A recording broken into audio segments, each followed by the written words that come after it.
일부 새벽의 총성. 아직 해가 뜨지 않은 새벽 4시. 중대본부 막사에선 날벌레 소리 외엔 아무것도 들리지 않았다.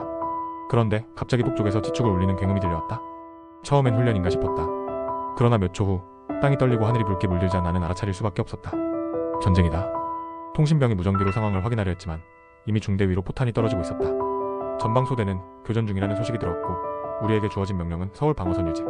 하지만 방어란 단어는 사치였다. 북한군은 우리와 비교할 수 없는 화력과 속도로 밀고 내려오고 있었다. 전차가 있었다. T-34 전차. 나는 그걸 처음 봤다. 우리 소총으로 흠집 하나 낼 수 없었다. 이틀 만에 우리는 서울 북부를 포기했고 6월 28일 새벽 부대는 한강 철교를 건너 철수하라는 명령을 받았다. 다리는 이미 민간인들로 붐볐다. 어디로 피하든 머리 위로는 포성이 울리고 길가엔 짐을 버린 사람들이 울부짖고 있었다. 나는 아직도 그날 다리 아래에서 울던 한 어머니의 얼굴을 잊을 수 없다. 아기를 업고 서울을 등지고 피난도 못 간 채 울고 있었다. 우린 한강 이남으로 내려와 재정비했지만 적은 이미 서울을 점령했다는 소식이 전파를 탔다. 서울이 무너졌다. 전쟁은 우리가 준비하지 않았던 방식으로 시작되었고 나는 그제서야 알았다. 이건 단순한 국지 충돌이 아니라 한 나라의 운명을 뒤흔드는 진짜 전쟁이라는 걸. 이브 뜨거운 여름. 우리는 밀리고 또 밀렸다. 서울은 사흘 만에 뚫렸고 대전도 넘겨줬다. 군화 속 양말은 젖은 지 오래고 총은 진흙과 피로 무거웠다. 나는 그때 처음 후퇴가 곧 죽지 않기 위한 선택일 수 있다는 걸 배웠다. 부산이 최후의 보루가 되었다는 말을 들은 건 영천 근처 임시참호에서였다. 여기서 밀리면 진짜 끝이다. 중대장이 이를 악물고 말했다. 우리는 더 이상 물러설 곳이 없었다. 낙동강을 등지고 버티는 싸움. 이건 후퇴가 아닌 결이었다. 8월 초 외관과 다부동에 북한군이 몰려왔다. 전차를 앞세우고 야밤엔 몰래 강을 건너왔다. 우리는 밤낮 없이 교대하고 포탄을 손으로 나르며 저항했다. 사실 그때 나와 동료들은 총알보다 희망이 부족했다. 하지만 어딘가에서 누가 유엔군이 온다고 말했을 때 그 말 한마디가 우리를 버티게 했다. 어느 날 미군 수송 트럭이 지나갔다. 그 위엔 헬멧을 쓴 미국 병사들이 앉아있었고 그들은 우리를 향해 초코바를 던져줬다. 한참 만에 본 달콤한 맛. 나는 그 작은 사탕 하나를 입에 넣으며 살아남으면 꼭 서울로 돌아가고 싶다고 마음속으로 다짐했다. 밤에는 적의 포성, 낮에는 태양의 불구덩이 속에서 우리는 그렇게 낙동강을 지켜냈다. 지옥 같던 여름이 지나가고 있을 무렵 인천 어딘가에서 누군가가 상륙을 준비하고 있다는 소문이 들었다. 그게 사실이라면 이 지긋지긋한 전선에도 희망이 깃들 날이 올지 모른다는 생각이 들었다. 산부 파도처럼 상륙하라. 우리는 들었다. 드디어 반격이 시작된다는 걸. 그 이름은 인천 상륙 작전. 모두가 말렸다던 작전이었지만 내가 더 장군은 강인했고 우리는 지금 그 바다 위 수송선에 앉아있다. 파도는 거셌고 적의 총성은 벌써 상륙 지점에 올렸다. 나는 철모를 꽉 눌러쓰고 가슴 깊이 숨을 들이쉬었다. 살아남아야 한다. 서울로 간다. 인천 앞바다 진흙을 딛고 올라섰을 때 발밑은 미끄럽고 머리 위는 혼돈이었다. 박격포가 울렸고 어딘가에선 아군의 고함이 터졌다. 우리 국군 수도사단은 미 해병대와 함께 월미도를 확보하고 서울로 진격했다. 서울은 폐허였다. 건물은 무너졌고 다리는 끊겼고 사람들의 눈빛은 얼어붙어 있었다. 우리는 다시 한 건물 한 건물, 한 골목 한 골목을 치고 나갔다. 북한군은 끝까지 버텼고 우리도 끝까지 밀어붙였다. 9월 28일 마침내 중앙청에 태극기가 올랐다. 나는 그 광경을 똑똑히 보았다. 누군가는 울었고 누군가는 침묵했고 나는 그저 하늘을 올려다보았다. 무너졌던 나라가 다시 숨을 쉬기 시작하는 것 같았다. 사부북으로 북으로. 서울을 되찾은 지 며칠 후 우리는 다시 북쪽을 향해 걷기 시작했다. 이번에는 도망치듯 밀려나는 게 아니었다. 우리가 밀고 올라가는 거였다. 38선을 넘는다. 중대장이 말했다. 그 말에 모두 숨을 삼켰다. 그 선은 선이 아니었다. 우리에겐 오랫동안 넘지 말아야 할 금줄 같은 것이었다. 하지만 그날 우리는 그 선을 넘었고 그 순간 전쟁은 다른 얼굴을 보였다. 북한군은 이미 많이 흩어졌고 우리는 거의 행진하듯 평양 쪽으로 나아갔다.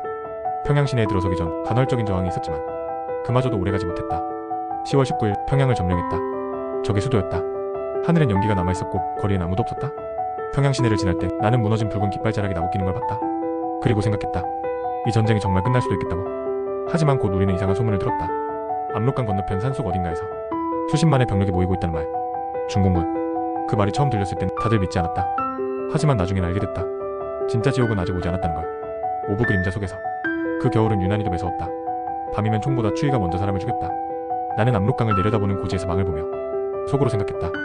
이제 정말 끝나는 건가? 그러나 그것은 착각이었다. 그림자처럼 다가온 건데 중공군. 낮에는 안 보였고 밤이면 들렸다. 피리소리 폭소리 그리고 우르르 몰려오는 발소리. 11월 말 장진호일 때 동료 몇 명은 얼어 죽고 몇 명은 총알에 쓰러졌다. 미군 해병대가 버티던 그곳도 곧 포위됐다. 나는 흩어진 병력과 함께 흥남으로 후퇴했고 12월 수십 척의 배에 몸을 실은 채 바다를 건너 피난민 10만 명과 함께 남쪽으로 도망쳤다. 서울에 다시 들어선 건 적이었다. 1951년 1월 4일 서울이 또 무너졌다. 두 번째였다. 중공군과 북한군이 밀고 내려왔고 우리는 다시 한강을 건넜다. 그날 한강 위에서 본 서울은 연기와 불꽃에 휩싸인 채 조용히 타오르고 있었다. 나는 묵묵히 침낭을 조이고 고개를 숙였다. 또 빼앗겼구나. 하지만 이번에도 끝까지 싸우겠다는 마음은 그 누구의 눈에도 살아있었다. 우리는 알았다. 이제 승리란 끝이 아니라 버티는 것이라는 걸. 6부 3세번. 겨울이 가고 있었다. 모포 속에 숨어 잠들던 밤이 줄고 얼어붙었던 땅이 조금씩 녹아갈 무렵 우린 다시 한강을 마주했다. 서울을 다시 되찾는다. 중대장의 말에 아무도 소리치지 않았다. 모두 알고 있었다. 그곳이 세 번째 전장이 될 거라는 걸. 1951년 3월. 우리는 한강 남쪽 고지에 배치되었고 유엔군은 다시 북쪽으로 밀고 있었다. 미군, 영국군, 터키군. 여러 나라의 군복이 뒤섞였지만 그 누구도 지쳐있다는 내색은 하지 않았다. 서울 진입은 생각보다 조용했다. 중공군은 물러섰고 서울은 우리를 기다리듯 고요하게 앉아있었다. 하지만 거리에 남은 건 사람보다 불타버린 건물과 희미한 기억뿐이었다. 그날 나는 중앙청 앞에서 잠시 멈췄다. 그곳엔 깃발도 군악대도 없었다. 조용히 숨죽인 채 돌아온 수도? 우리는 또 서울을 지켰고 이번엔 더 이상 빼앗기지 않겠다고 마음속으로 맹세했다. 전선은 곧 고착됐고 산 하나, 고지 하나를 두고 피가 흐르기 시작했다. 백마고지 저격능선, 철의 삼각지. 우리는 더 이상 도시를 두고 싸우지 않았다. 산과 땅, 그리고 체력과 인내심이 전장의 무기가 되었다. 7부 끝나지 않은 전쟁. 전선은 더는 움직이지 않았다. 서울은 우리가 지켰고 평양은 저들이 차지했다. 남과 북은 마치 줄다리기처럼 38선 근방을 잡아당기고만 있었다. 하지만 싸움은 멈추지 않았다. 산 하나, 능선 하나, 고지 하나가 나라의 운명을 가르는 전쟁이 되었다. 그 이름도 무서운 곳들. 백마고지 저격능선, 펀치볼, 철의 삼각지대. 그 고지에선 포탄보다 삽질이 먼저였다. 진집하고 포대 만들고 낮에는 견디고 밤에는 매복했다. 비가 와도 눈이 와도 우리는 그 땅을 한 발짝도 내주지 않기 위해 목숨을 걸었다. 정전의 담은 시작됐다는데 우리에겐 아무 의미 없었다. 내 친구가 사망한 다음 날도 고지를 향해 돌격하라는 명령은 내려왔다. 그렇게 년이 흘렀다. 누군가는 말했다. 이 전쟁은 끝나지 않아. 다만 멈추는 거지. 1953년 7월 27일 판문점에서 정전협정이 체결되던 그날 나는 강원도 어느 고지 참호 속에서 건방을 씹고 있었다. 총성이 멈추었지만 우린 총을 내려놓지 않았다. 싸움은 멈췄지만 전쟁은 끝나지 않았기 때문이다.